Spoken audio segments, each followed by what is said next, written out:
We're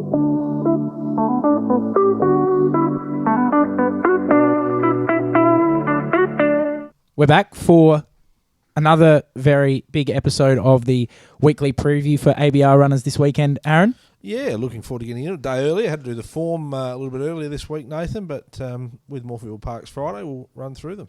We've got quite a solid team heading to the weekend on both the Thoroughbred and the Harness side, kicking it off, as you said, Morpheville Parks Friday. But we've also got a very big day out at Murray Bridge. They've got Cup Day, and we will be represented by a couple of stable favourites in Dubai Focus, Dual Pressure and Lounge Bar Ruby. Looking forward to the weekend, Aaron? Yeah, no runner in the Cup, obviously at Murray Bridge this week, but all three of those that run on Saturday heading towards the Gawler Cup. So they're fine-tuning their preparations. Dual Pressure to be third up, Lounge Bar Ruby as well, third up into the Gawler Cup, and Dubai Focus getting a run into him. We'll talk about each of them, but yeah, our three Gawler Cup hopes will step out Saturday. And plenty of action on the Harness side as well.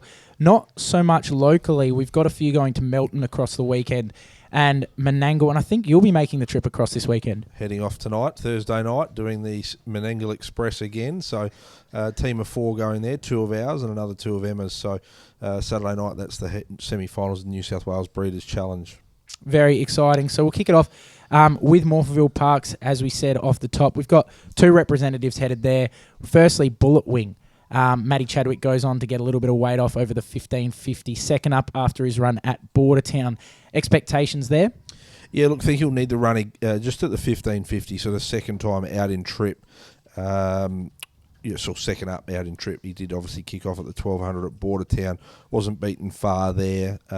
Does draw well, barrier one. He's got good speed early, but he'll just sort of find himself just behind the pace. And if he could sort of run top four, sort of be a horse to watch next time out. Yep, set to peak third up. And outside of that, excitingly, we've got our first starter for the stable going on Friday to the 1,000-metre benchmark 56 race. Tano Rocket trialling up very nicely. And I notice here, $5.50 early into $2.80, so a very big market move. Is that stable inspired? That's a big go. I do remember you going MIA for about half an hour when markets open, so that could have been very much driven by yourself or your bet in the shed, mate. No. I actually promise you I did not get a cent of the $5.50. Well, yeah, that's all right. But look, yeah, $2.80 probably about his right price. Off his ratings, he looks well placed in the race. He is first up for 30 weeks, so that's some 7.5 months. But looks a horse that, given his current rating of a rating 56, that he could put a few together, and we'd love to see him kick off in winning form and kick off his preparation on the right note for Grand Syndicates. Yeah, so have you been happy with him at home and his work leading up, his trials, jump outs? Yeah, all his work's great. So look, he's in good order. A little bit of a sticky gate, barrier 9, possibly comes into 7 with the other two emergencies if they don't get a run.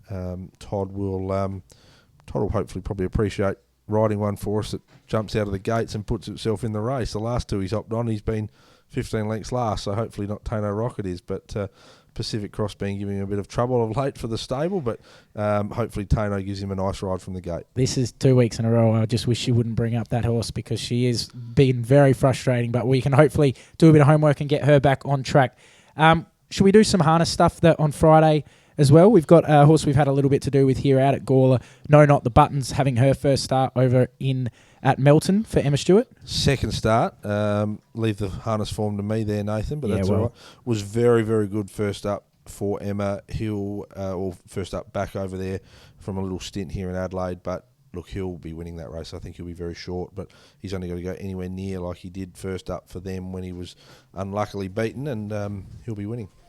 Should we stay on the Melton train with Saturday night's runners before we preview Murray Bridge Cup Day? We've got 2 headed to Melton on Saturday night. You got Beach Diamond and Captain Perfect. Yeah, these are the heats for the Victoria Oaks and Victoria Derby, respectively. Beach Diamond, obviously in the Victoria Oaks heat, there's only 2 heats there. She looks well placed to sort of make her way through to the final. She's $1.40. That's about her right price.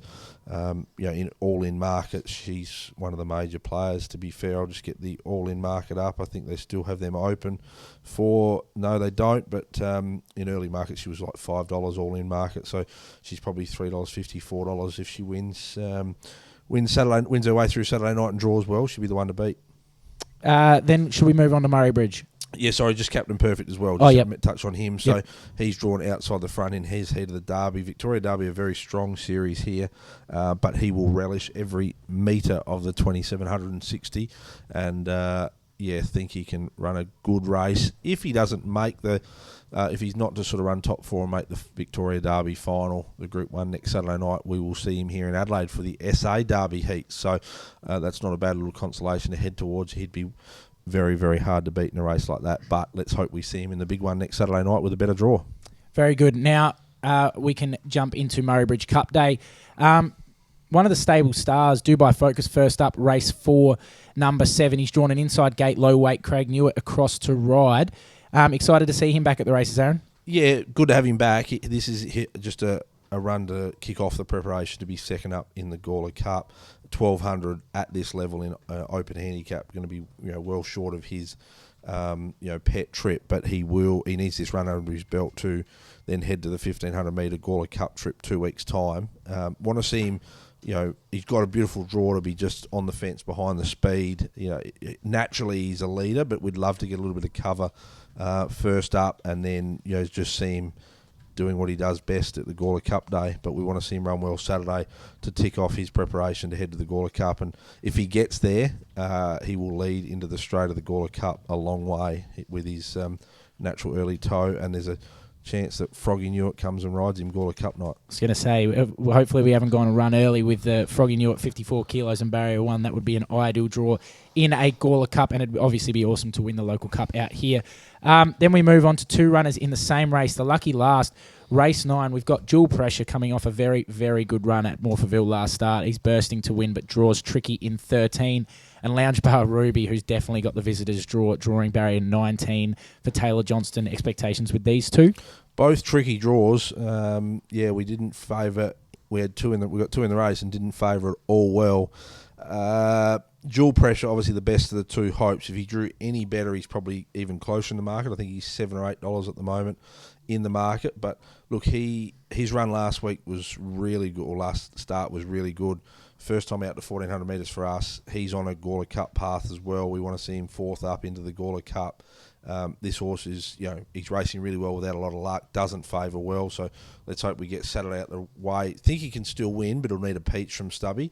It's coming down the middle, and I think he can be one of the major players in the Gawler Cup. I think 4th up, 1500 metres, and just need to draw a little bit more favourite. Lounge Bar Ruby, very much treating it like another progressive, trial-like run. He was good first up.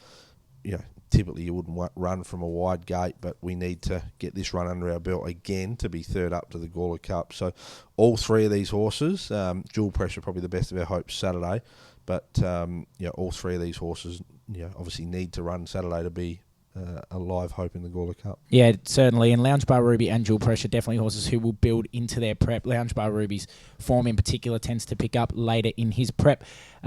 Outside of that, we've got Menangle on Saturday night. We've got He's a Punk Rocker and Degami Atil, and you will be on course representing the team here. Yeah, taking the horses up from Ballarat, heading up, or leaving there tomorrow morning, Friday morning. So bit of a trek up, but good to see He's a Punk Rocker up at Menangle. It's a big 1400 metre track. He's going to really appreciate this over the mile. Cam Hart takes the drive. He's the top pick.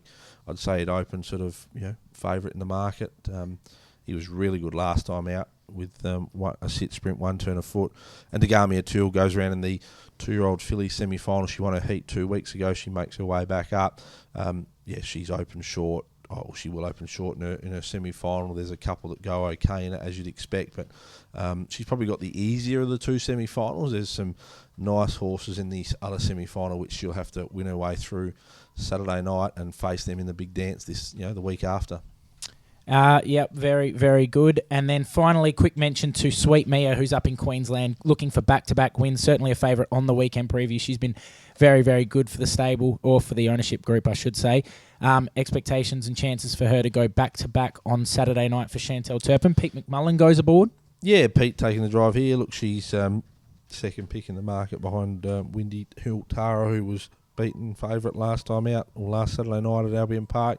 Look, gets a good, nice second row draw, but over the mile, second row is always tough. But ultimately, she's a big hope.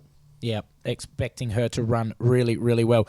Anything else outside of that, Aaron? We've run through the weekend runners. Anything else you're excited to see? Anything you're going to get up to across your weekend on your drive to Menangle? No, be plenty of time on the phone annoying you, no doubt, about business, but that's all right. And we're probably what I look forward to. We're 8 days away from seeing Shady Thinker back at the races, and yep.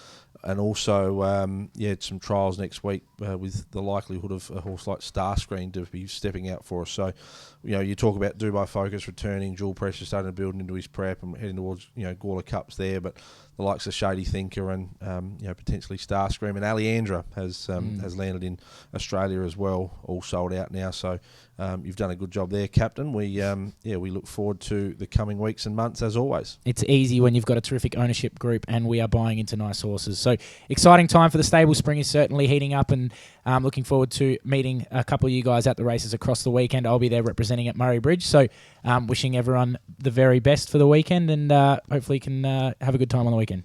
Thank you. Good luck owners, good luck horses, good luck punters.